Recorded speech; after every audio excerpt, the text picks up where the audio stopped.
Hi, good afternoon, everyone. All right, I'm going to be heading to the airport really soon, so I'm going to do a very quick and short video for today. All right, hopefully at the end of the day, you still will learn something, you still benefit from this. All right, I titled today's video review of May because we're already in June, half a year is almost gone. All right, and then what to look forward to in June. And so if you stay to the end, we're going to review just two more US stocks to look at after so many of the stocks that we have mentioned has run up. All right. So the normal disclaimer, whatever I share here is not a affiliate view. It's just our own view, represents my view, my point of view. So take it with a pinch of salt. Hopefully this is not for entertainment, but this is really for educational. You can learn something, you can benefit from your own investment and even trading. All right. So this is not a buy and sell call. This is just purely educational purposes. All right. So what I'll cover today, the review of May, all right, prediction for June, and of course, the two stocks that you're probably waiting for at the end. Okay, so just a month ago, we said buy and go away in May, right? So that really happened, and we are glad that you didn't panic, you didn't sell. In fact, it was a time that we actually accumulated more shares for our clients. We bought into some of the shares like Apple, AMD. I think those are starting to perform, and Apple is already moved up. So I think got it at a nice discount. And also, we also shared three stocks, which we are going to do a review of it right now also.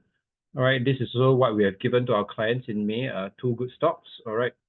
Yang Zhejiang, 13th of May, we gave entry at 174. All right, the stop loss and potential targets all listed for our clients who are trading under us. All right, then I can see the next 2 days, it actually have run up 178, then even go up to $2, 203, and we can actually see today Yang Zhejiang trading around 235. All right, so really congrats to those who are holding, but I think right now it's where we should be taking some profit. They've really gone up for 1, 2, 3, 4, 5, 6, 7, 8, 9 trading days, 9 win bar. I think it's fair time to take some profit off. I think if we could trace back down to 221 or even around 210 to $2, I think those are good time to look at a re-entry. So congrats to those who once again have gone to do this trade. If you'd like to receive such idea, simple thing, just be our client, trade on us, and you receive such thing at no extra cost. All right, another thing is sets. This is another counter that we'll always be looking at. Our entry was at 258. This is the stop loss, potential target.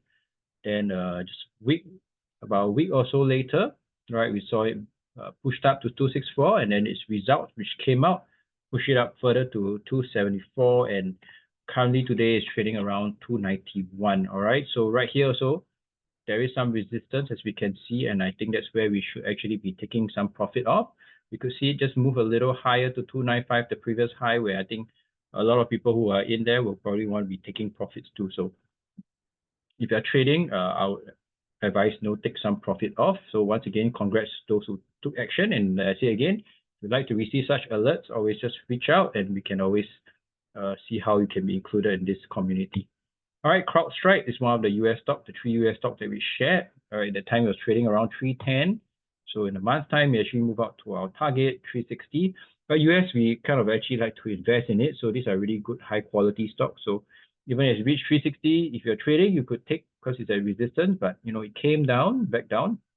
All right, and they went back up a result. So it really depends whether you're trading or the long term or short term. So these are the levels for you to look at. So you have to decide whether you're into trading or investing. All right, SPGI also, it was around 425 back in May. Okay, around here, yes, move up to 440, came back down, moving back up. I think we could hit 440 again, then probably retest the 457 level. So up to you whether you want to take profit, but I'm just holding on to this one. Coinbase also is another stock that I'm holding. All right, 223 around there. At that point in time, we were sharing.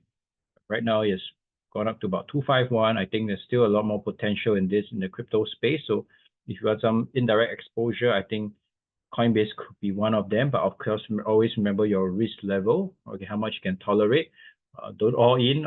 We always advocate proper risk management. All right, then seasonal pattern. So for June right now, we're looking at, as you can see, the S&P is usually weaker in June. So is the NASDAQ. All right, then the best 3 months will actually be July. So if you're actually looking at a downside, and then July, we could be looking at an up. But right now, market just made new high, just broke the high. So it could be unlikely that we could see a weaker month. I mean, later I'll just share the chart. and then I think maybe we can get a clearer perspective after that. All right.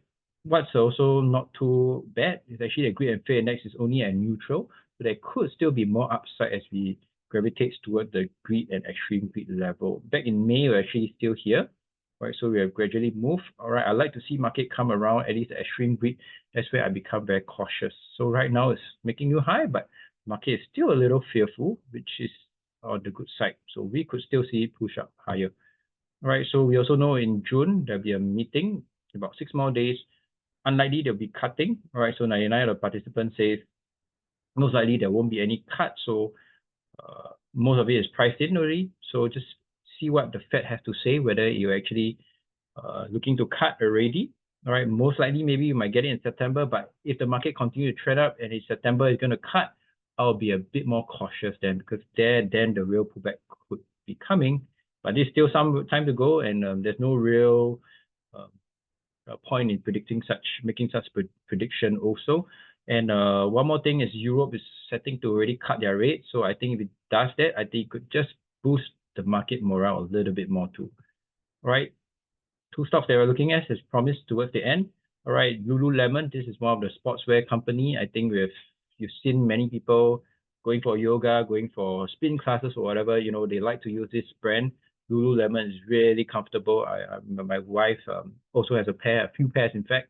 So yeah, I think this is, you know, it's been recently came down quite a bit. I think now the results are just out. You're going to see a nice gap of 10%, maybe even up to 327 up there about. I think you could still take a starter position if you're not in. All right, since it already came down quite a bit, I think Lululemon could be on your watch list. Could take a starter. Could come back down to about 300. I think could patch in a second position. All right, if not, I think could be aiming for 367, then eventually to even 420. All right, another one is MSCI. This is the company that does those ETF. So if you're looking at more global exposure, I think MSCI is one of them. Currently, also testing the downtrend line. I think right now, even here, I think we could take a starter position. If it doesn't break, start coming down, I think even at around 480, second batch, and then wait for it to go up. And if you want a third batch in it. Okay, so as promised, also our S&P, what we can see actually there could still be a little bit more upside. Right, mid new high. I think we could still go a little higher up to here around, is it 539 or 54 area for the S&P? So waiting for that to hit, then maybe consider taking some profit off the table for short-term trades. All right, the Nasdaq also we could see actually move up even higher also. That's why I say June could be a little tricky. That's why at the start you see the bear and bull. Yeah, it's going to be a little tricky, but I think if you're an investor, not too bad because you're invested in it. Anytime it comes down, I think it's a good chance for you to continue to add. All right, this is also when we share with our client, you see this long big bar. All right, over here, it started to come down, but actually it's well supported, and then there's a long pin bar, and it started to move up, very healthy move and push up there. So coming up here, I think short-term wise, consider taking some profit. All right, I reached to the end. So if you've got any questions, always feel free to reach out. Our contact is there. Hopefully your portfolio is actually also growing together with the market. If not, if you need help to just restructure or you want to relook at it, always let us know. We'll be more than willing to help you. If not, have a great week ahead. Stay safe, and I will talk to you really soon. We're going to have probably a live webinar in July. So hope you all can join us then. Take care. Bye-bye.